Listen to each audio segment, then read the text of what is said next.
Good morning, students. Welcome you all to our chemistry class. In the last class, we were discussing regarding the topic importance of pH. Importance of the pH in our daily life. So, we say that the pH is mainly used to identify the acid, base or a neutral substance. Okay. So in our daily life also we are using many substances. Number of substances we are using. Some may be acidic, some may be basic, some may be neutral. If you are using neutral, no harm to our body. If you are using acidic substance, that too slight acidic, no problem. But fortunately, if you are using a acid, okay, acidic, more acidic substance, okay, that automatically will cause harmful to us in a direct way or indirect way. Similarly, if you are using a basic substance also, okay, a mild base, if you are using a mild base, no problem. Okay. Unfortunately, if you are using a base which is having more concentration, then in that situation also it causes harmful to our body. So that's why we are discussing few importance of the pH in our everyday life. So in the last class we were discussing regarding the pH of soil. As we say now, the soil should have particular pH, okay, to grow the suitable crops in a perfect way so that they can give a good yield. Okay, I think some of the crops require acidic nature, some of the crops require basic nature. Okay, that is the one. And we also discussed regarding the pH of teeth, what we can call as teeth decay. Okay, teeth decay, as I was saying yesterday, I was saying in the last class. Normally, our teeth generally should have, we can able to have certain particular pH, means almost it will be having around 5.4 something. If you are having less pH than that one, okay, if you eat a lot of sugary items, if you are eating a lot of sugary items, sweety items, our lot of germs will grow in our mouth, and that due to the growth of germs, automatically the pH of our mouth automatically decreases, means totally our mouth will become acidic in nature.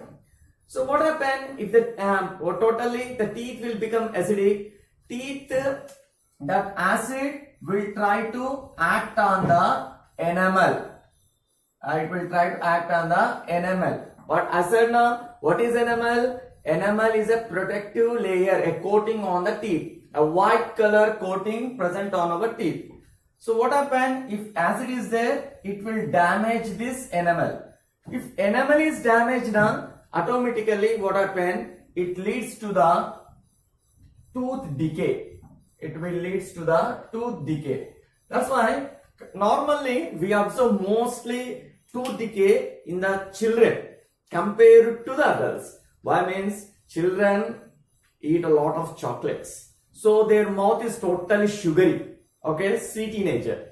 When mouth is totally sweety, automatically growth of germs will be more. When the growth of germs will be more, the germs will try to secrete the more acid. They secrete the more acid. If they secrete the more acid, the acid automatically act on the enamel. They will act on the enamel of the teeth. So if they act on the enamel of the teeth, automatically they lead to tooth decay. It doesn't happen on a one day. Children, it doesn't happen on a one day. Okay, we observe kids eating a lot of chocolates continuously. They will be going on eating. Means the germs will be continuously producing the acid in the mouth, and our pH of teeth, the pH of the mouth decreases. Thereby what happens? acid acting on the enamel of the teeth will be continuous done. Thereby, after few days, we can observe the teeth will be decayed. Okay, in adults, little bit less because we don't eat sugar item that much of compared to that other kids. So this is one of the one. Third one is antacids. The third we can have is antacid. So as we are saying, in our stomach, for the digestion of the food, we require the gastric juice. For the digestion of the food, we require the gastric juice. What is a gastric juice? Gastric is nothing but the hydrochloric acid, HCl.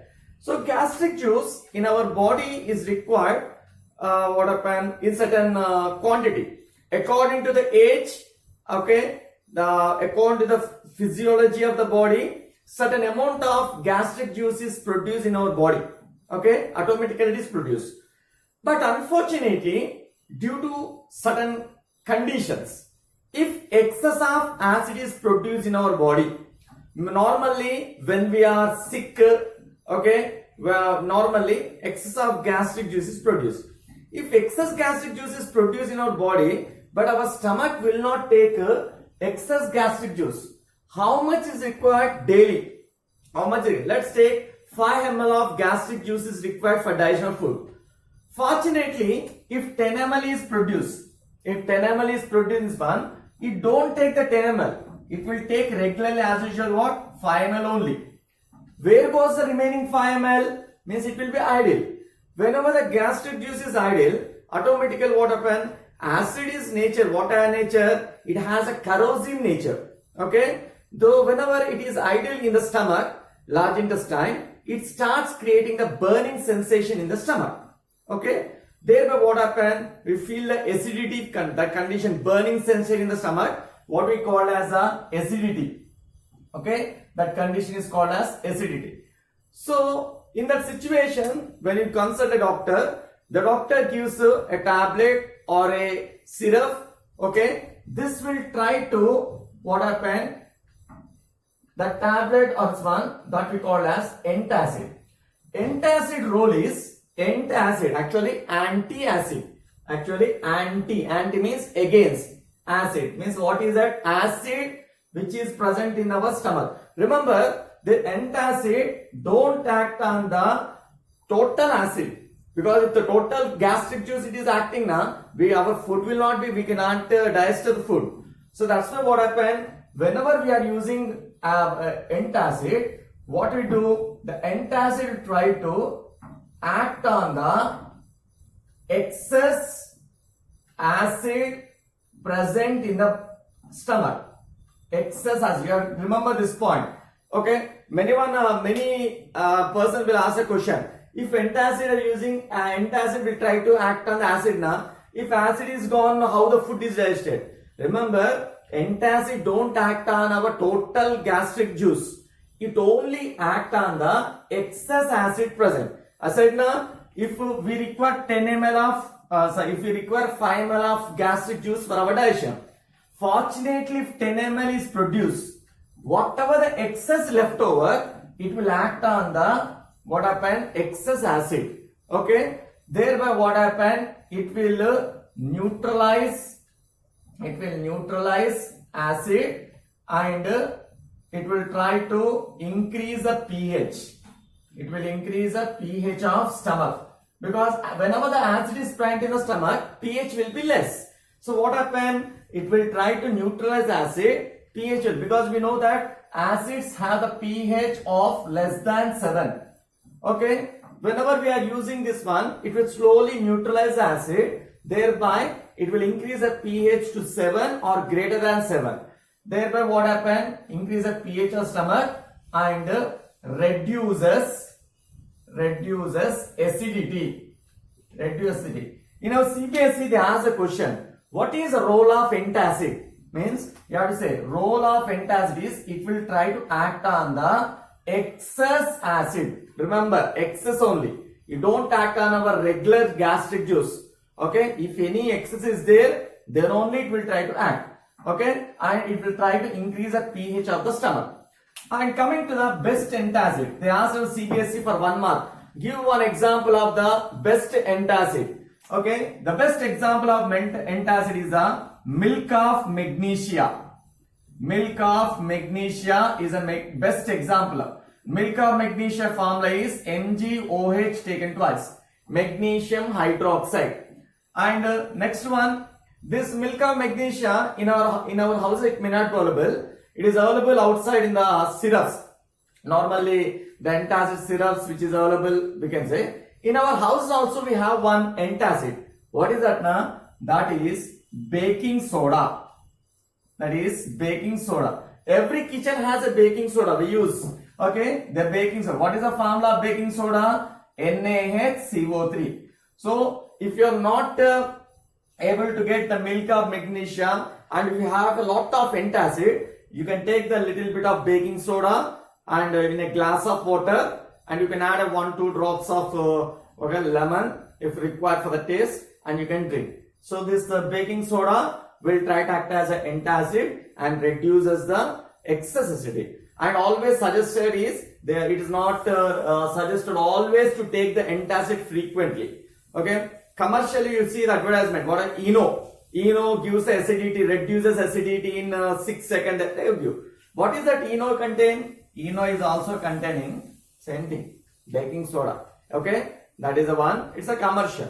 So this is the few acidic, few importance of pH we discussed in the last class. So let's we go for the some other importance of the pH in our daily life.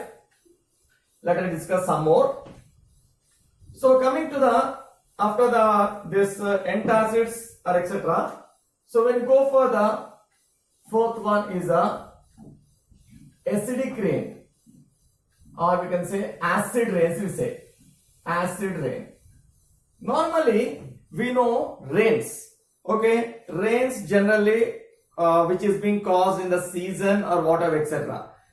The rainwater, the water which is coming out from the rainwater almost will have the pH approximately around 5.5. It will have the approximately 5.5 say. So 5.5 is also acidic because 5.5 we have the pH what? When it is 7 it is neutral. If it is less than 7 it is pH, it is what happened? Acidic. So normally the rainwater will have the pH of automatically it is having the pH of 5.5 to 5.7. Okay, they can have the 5.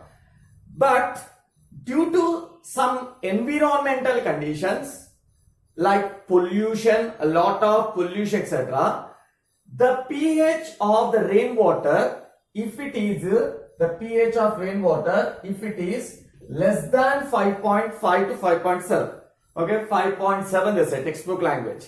Okay, so if the pH of the rainwater, if it is less than 5.7, automatically that rain is called as a acid rain.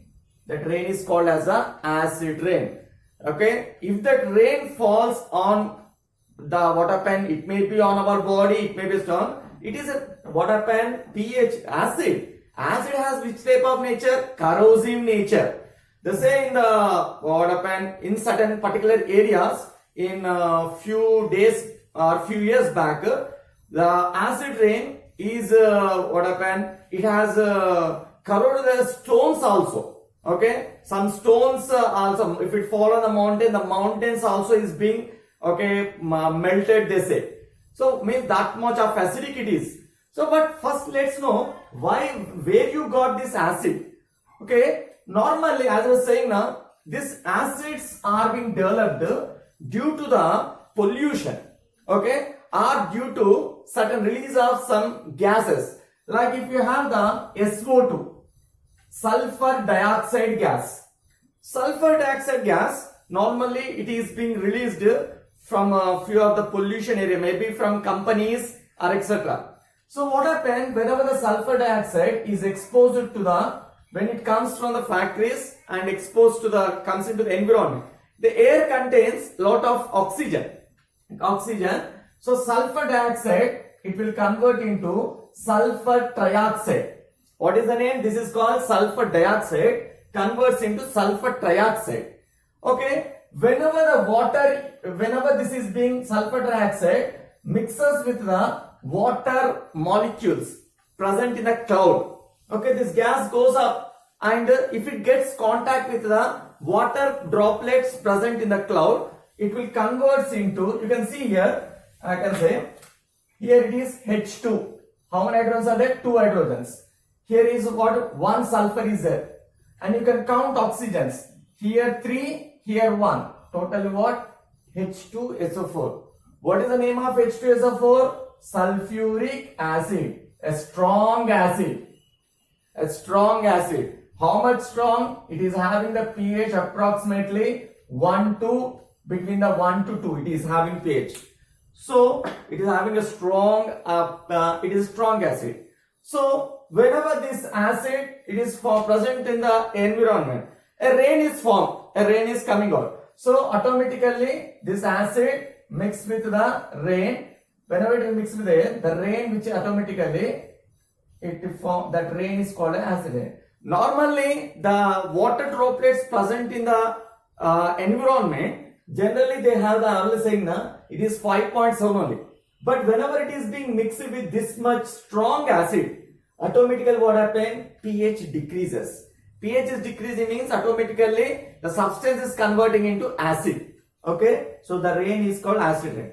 I'll give one more pollutant, which is there is a NO2, nitrogen dioxide.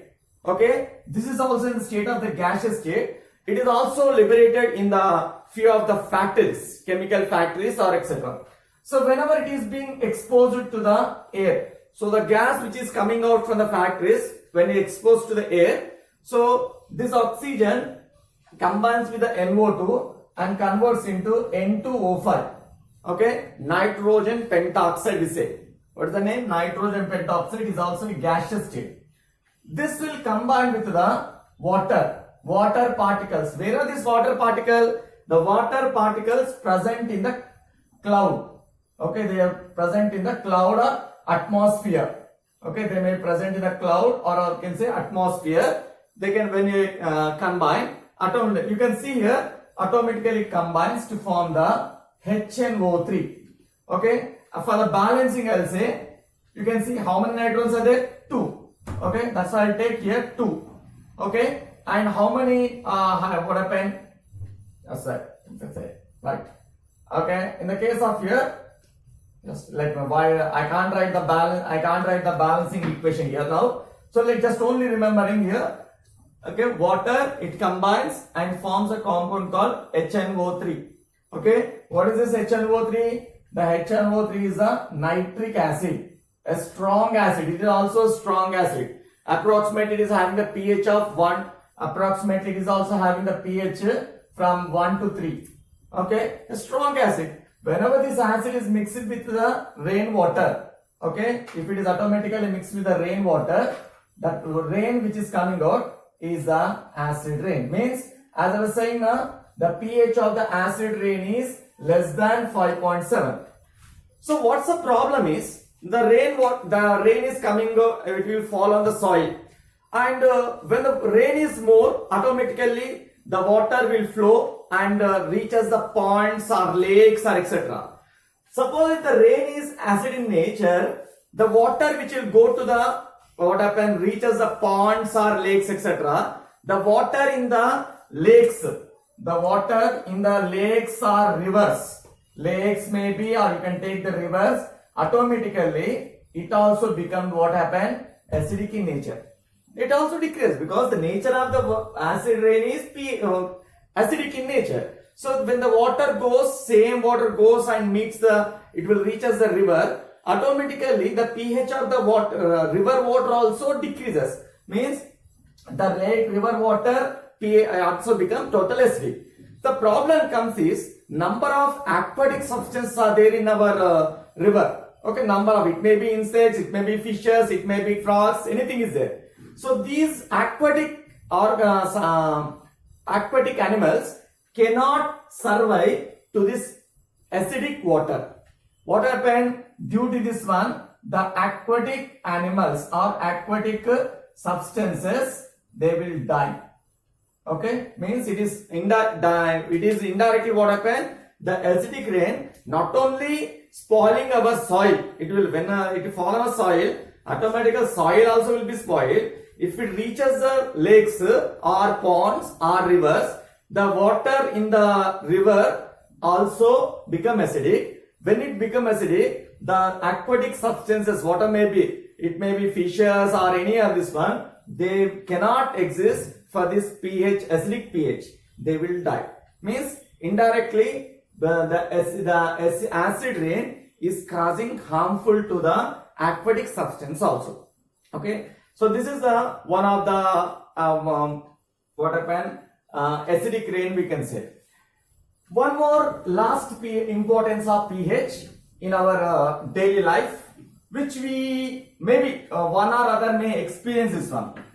So the next pH importance of this one is the self-defense of animals or self-defense of insects. Not animals, we can say insects.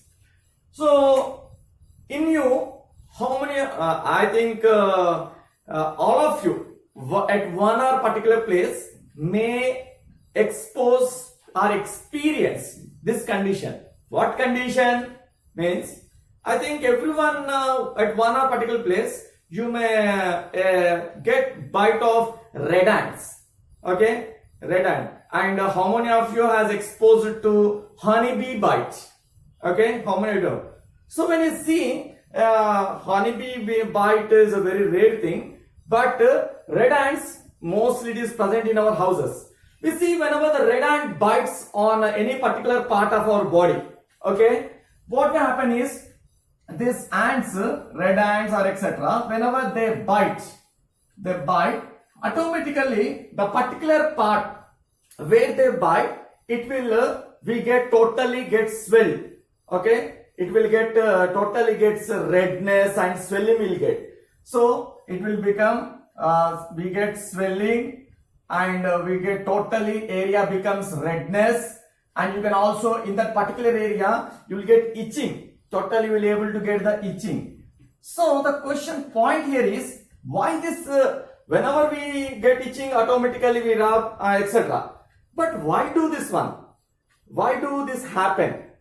Because the red ants are honeybee, and who have experience got the experience of honeybee bite, that is a very what happened, it's a what happened, recovery is little bit takes time because whenever the honeybee bites, this redness swelling will be more. So why this happens? Because whenever the sting, means the sting which they bite, okay, they contain this will contain the acid called, whenever this bite on the particular part of our body, they will introduce into our body a acid. The acid they are introducing is called as a formic acid. The acid which is present in the stings of, okay, the stings of red ants or honeybee or few other animals also. Whenever they bite, they introduce acid called formic acid. It is also called as a methanoic acid. Formic acid or both are one and the same. Methanoic acid. Its formula will be HCOOH, the chemical formula of this one. So what happened whenever it is being introduced into our body? Acid, already I said now, acids have a nature of corrosive nature. Means it starts corroding the skin. That's what happened due to this nature. The particular area where it has been we get the bite, that will get swelling, redness, itching, etc. Okay. Normally the ants or these honeybees will do for the defense, self-defense, to protect themselves they will do.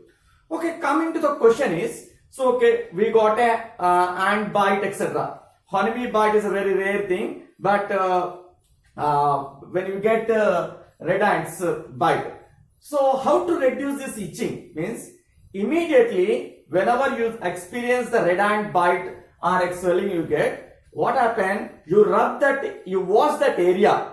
You wash that area normally with a soap. You wash that area with the soap. wash with soap.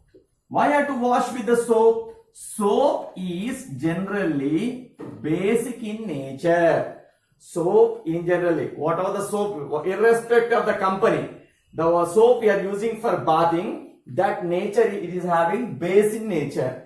So whenever you are applying on particular part where you got the swelling with the base, automatically the base will try to reduce the acidic nature in that particular base. Okay, means indirectly it is reduces the acid. Whenever it reduces the acid in that particular area, thereby what happen? Okay, which reduces acidic nature.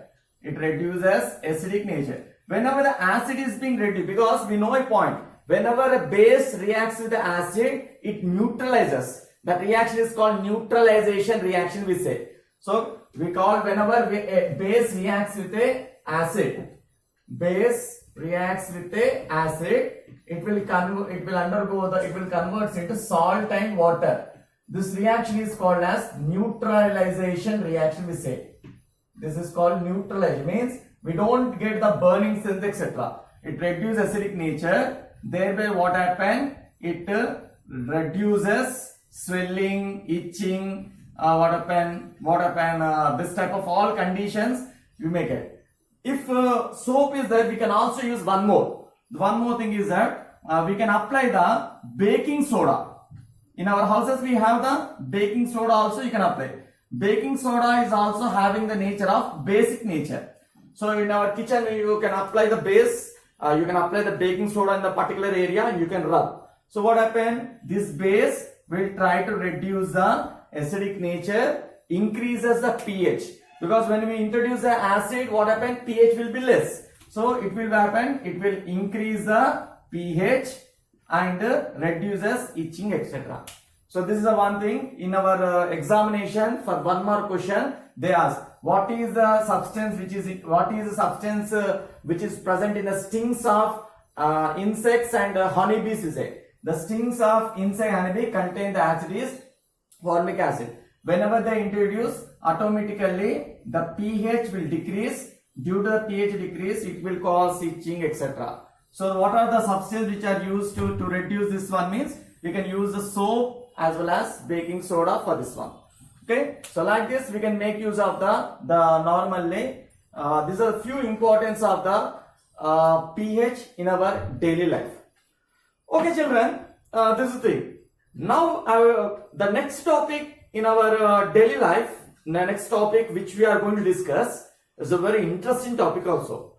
You can do in your house. You can do. Already said now, pH of different samples also you can die in your house. Okay, for your experience. If you have the textbook with you, NCERT textbook with you, in the acid basis chapter, in one page you have a pH of all the samples they give. Okay, you will have to check. So already said now, pH papers we'll get in the form of strips. The pH strips will be available in the surgical shops or in bookshops, we say. And I don't suggest you to go now outside and search for the pH paper. When you go to that particular site for any work, you can ask to the pH papers, and if it is available you can get and try to check the pH. In the last video I was saying, just take the pH paper, keep in a dry hand and try to dip in the any of this one. It may be tea, it may be milk, it may be saliva, it may be tomato juice, anything. Observe the color changes. On the strip they will see the color. Which color? Last class I mentioned. Which color? Which pH? Based on that one we'll decide acidica, basica, neutrala. Okay? Right, this is the importance of pH in our thing. Now coming to a very interesting topic in the acids bases, because this topic is mostly associated with the practicals. You can do this one in our houses and also you can try in the laboratory. In our lab also we'll do. What is this one? What is the topic here is it is indicators. Indicators is there.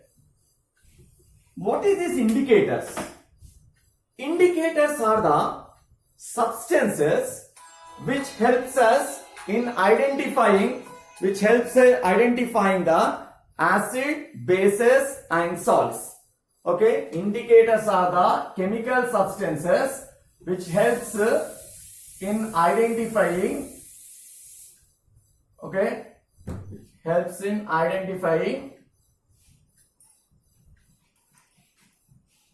identifying acids, bases and salts, or we can say